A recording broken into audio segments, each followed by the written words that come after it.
When I tell people I'm writing about Seward, they always say Seward's folly. He bought Alaska. And I say, right, he bought Alaska. He negotiated the treaty with the Russians, he secured the approval of the Senate, he secured the approval of the much more reluctant House of Representatives to pay the purchase price.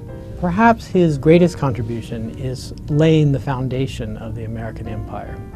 He not only bought Alaska, he put markers on other places like the Virgin Islands, Hawaii, the Canal Zone, which we eventually acquired.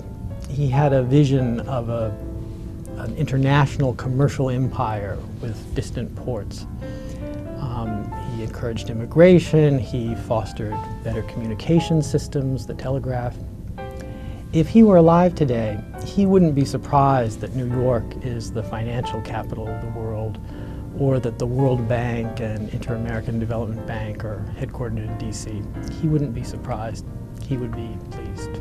Like many people, I met Seward in Doris Kearns Goodwin's wonderful book, Team of Rivals. I knew him at the end of that book, but I wanted to know him better, and particularly to know more about the period before and after the Civil War. How did he become governor of New York at the tender age of 38? Why, after the Civil War, did he support Andrew Johnson's disastrous Reconstruction policies? So I started reading, and in a sense, the book is the result of my own reading and questions 4 years later.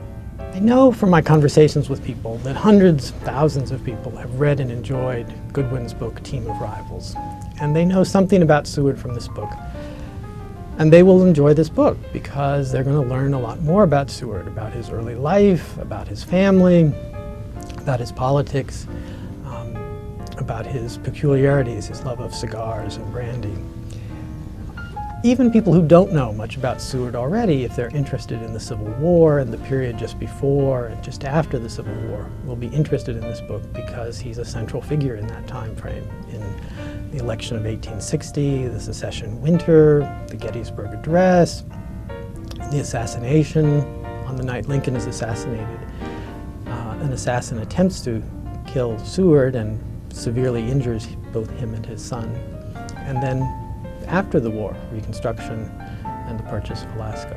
I've tried to write a book like the books that I like to read, books by David McCullough and Walter Isaacson, a book that's both serious and accessible.